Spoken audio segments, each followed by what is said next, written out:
Olá pessoal, mais um vídeo aqui no canal para vocês. Esse vídeo eu vou disponibilizar também no meu curso de habeas corpus como uma aula bônus. E hoje falaremos da prescrição da pretensão executória de um habeas corpus. Já falo para vocês, para quem quiser baixar, buscar esse habeas corpus, é o HC 230-690 de São Paulo, que tramitou no STF, teve relatoria do ministro Gilmar Mendes e foi concedido. O que discutia nesse habeas corpus? Buscava-se a extinção da punibilidade do paciente por meio do instituto da prescrição da pretensão executória, ou seja, do direito de punir após a sentença. Após uma condenação, começa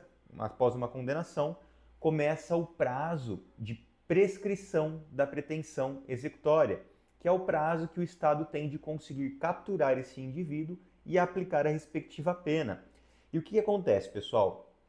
Recentemente, o STF, no tema 788, se debruçou sobre a questão da prescrição da pretensão executória.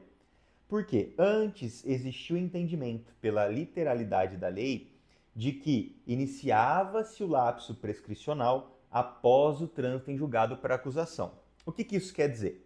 Se eu estou defendendo o meu cliente e existe uma sentença condenatória. Dessa sentença condenatória, o Ministério Público não recorre e a defesa recorre, começa aqui o trânsito em julgado para o Ministério Público. Se transitou em julgado para o Ministério Público e ele não recorreu, todo esse prazo que a defesa utiliza para a interposição recursal considera-se como contando o prazo de prescrição. Por quê?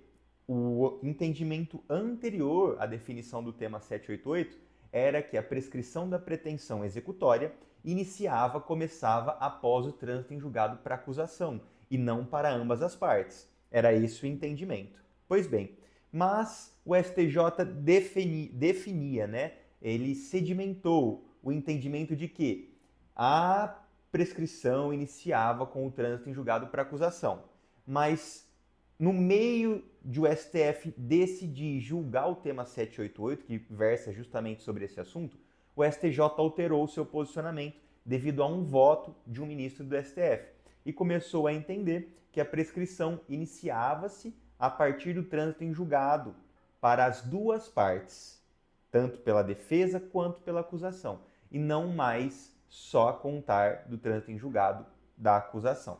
Tudo bem? Beleza. Nesse meio tempo, o STF definiu e julgou esse tema 788, que justamente discutia essa questão. Se a prescrição da pretensão executória começa a contar a partir do trânsito em julgado para ambas as partes, ou a partir do trânsito em julgado da acusação. Ao se debruçar sobre esse tema, o STF fixou que a prescrição, o início do prazo prescricional do lapso de prescrição, ele deve começar a partir do trânsito em julgado para ambas as partes. Porém, houve uma modulação de efeitos. Qual foi essa modulação de efeitos? Que nos casos com trânsito em julgado antes até o período de 11 de 11 de 2020, ou seja, aqueles processos que transitaram em julgado para acusação até 11 de 11 de 2020, não se aplicaria a definição desse tema. Então, valeria a regra anterior que fixava o entendimento que o prazo de prescrição se iniciava com o trânsito em julgado para acusação. Isso para o trânsito em julgado que aconteceu até antes de 11 de 11 de 2020. Essa foi a modulação de efeitos. Para os trânsitos em julgados que ocorreram após 11 de 11 de 2020, aplica-se o tema 788 e considera o início do lapso prescricional a partir do trânsito em julgado para ambas as partes. O que isso significa? Que nessa modulação de efeitos, a defesa, quando impetrou essa ordem de habeas corpus, que teve relatoria do ministro Gilmar Mendes, trabalhou justamente nessa modulação de efeitos, porque o caso ele teria transitado em julgado antes de 11 de 11 de 2020 e teria, assim, decorrido o prazo de prescrição da pretensão executória com base no trânsito em julgado para acusação. Ou seja, do momento que transitou em julgado para acusação até o momento que essa pessoa foi capturada para iniciar a pena, já havia transcorrido o prazo prescricional, a pretensão executória. a pretensão de aplicar a pena. E assim o ministro Gilmar Mendes concedeu essa ordem de habeas corpus com base na modulação realizada no tema 788 e extinguiu a punibilidade do paciente. Então olha como que é importante trabalhar e atuar através do habeas corpus, quando se tem técnica, quando se sabe conduzir toda a situação e emprega a técnica adequada.